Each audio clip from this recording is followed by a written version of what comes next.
want to share with you something that came up the other day in one of my small group readings. So I'm doing this group, and all of a sudden a golden retriever comes through the room. And I asked who recently had to put down their dog. In particular, I'm seeing a golden retriever. And this young girl burst out crying and saying just a few weeks ago, her golden retriever buddy had to be put down. And she said that that was one of the reasons that she had come to the group.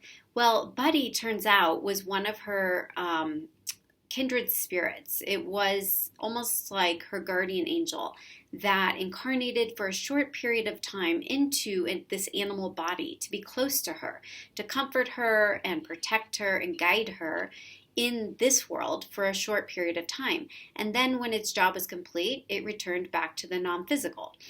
Well, Buddy, the dog, was coming through basically saying he's picking up where he left off, and he's still looking after her, protecting her, and guiding her. Well, needless to say, this brought her great comfort and joy to know that Buddy was well and still with her. Then she had some other spirits come through that she was really excited to hear from, and a few of them she had written down on her list prior to walking into the group. Well, finally, at the very end, when it came time for a few questions, she was asking about her stepdad, and she really wanted to hear from him. He was the other top spirit hoping to connect with. And he could not come through. I tried, I asked, I put it out there, but one of my theories is if a spirit doesn't come forward on their own, there's a reason, and we have to honor that reason. We may not understand it or like it, but we have to respect the energy and the process and divine timing. And so I told her, I don't go fishing in the sea of the dead. Instead, what I do is I open up and receive whoever and whatever is around and available, forthcoming. And I work with that energy, okay?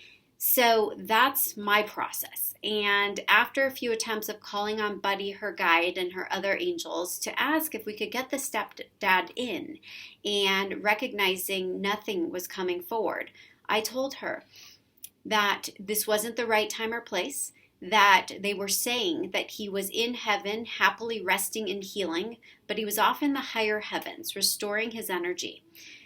And this made sense to her. She didn't like it, but she was graceful about it and she understood. And so we left it at that. And at the end of her reading, the guide said that he would come to her directly, not through me, but directly through a dream for her.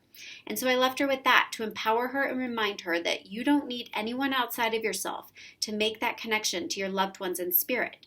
All you need to do is open up and receive, to set that intention and let go and trust in divine timing, in divine order. You will have that connection and that deep knowing that they are with you.